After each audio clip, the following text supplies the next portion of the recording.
I think it's safe to say that everybody's heard of the military and like their benefits, but specifically the Marines.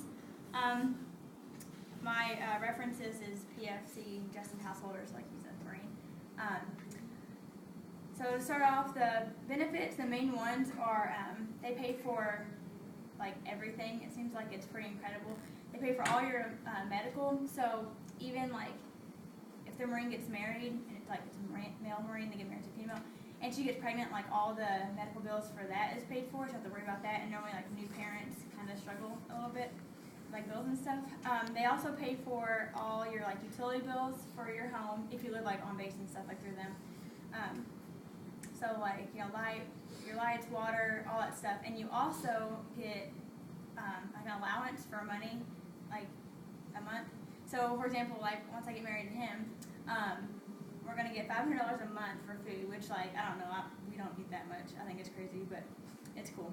And like if it also pays for like the family's medical, so also the children, like if it breaks an arm or something, like your child, then that's all paid for too. And so it's really incredible. Some opportunities, moving on to the next point, is great opportunities is you get to like travel the world, which sometimes that can be bad if you go to Afghanistan or Iraq or to a war zone, but it doesn't have to be. If you don't go into infantry, then you can be sent to California, Virginia, West Virginia, Japan, all that kind of stuff, which is like, it's really neat. And if you don't go in infantry, your family can go with you, which is amazing. I get to go with him. It's pretty cool. But to get to all those places, you have to start off with boot camp, which is kind of crazy. I didn't like when he went to boot camp. He was gone for 13 weeks with like no contact other than like letters, which I mean that's cool because it's kind of old school, but it was just really hard. And so he was gone for 13 weeks, which is like the worst 13 weeks like of their lives. And like they say that, and it sounds kind of cliche, but it's the truth. Like they go through so much like physical stuff and even mental stuff. Like they need like motivational pictures like of their families to kind of keep them going, or loved ones. It doesn't really matter if it's family or not.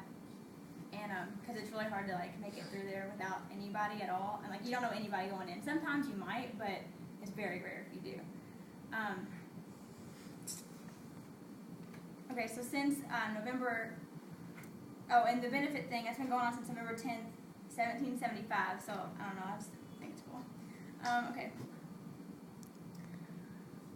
Oh, and they also, another benefit, they also pay for college too.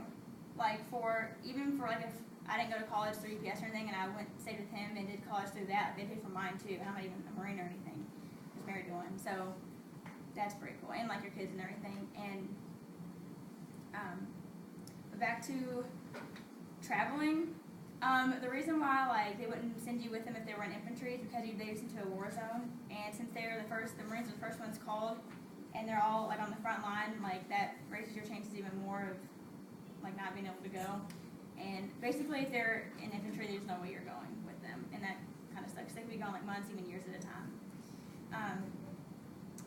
And then some of the bases in the United States, well, and in Japan too. There's 2 bases in Japan.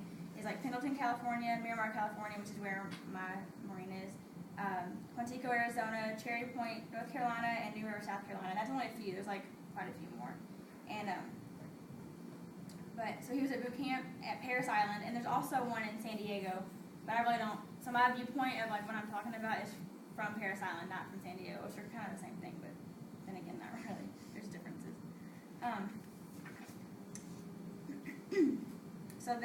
So what I'm going to be explaining is everything from boot camp to re-enlisting, which he has a few more years till he re-enlists, but he's going to in hopes to Japan. But anyway, so after boot camp, they have 10 days of leave,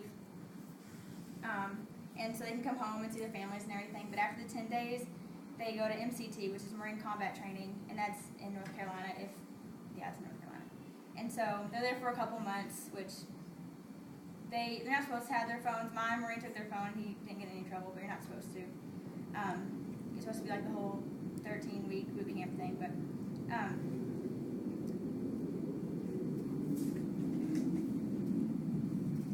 anyways. Okay, so then after that, you'll be sent to your first duty station, which is mainly for like school or training for your MOS, which is your military occupational specialty. And my Marines is high-level hydraulics for the F-18s, which basically is like fancy saying like working on planes. and so he went there for more schooling and training in Pensacola, Florida, and he was there for a few months. The second duty station is mainly like the schooling part, which is like tests and homework and all that stuff, and that was in Norfolk, Virginia, where he was, and he was there for a couple months. And the final duty station, he'll be there for 3 years, and that's like actual work, so like he's actually doing his job, and he's in Miramar, California. In conclusion, I hope you learned a little bit more about the Marines and the whole process of everything. It's I think it's interesting. I don't know, one of those girls that likes to know everything about what my guy is doing. But thank you for your time and patience.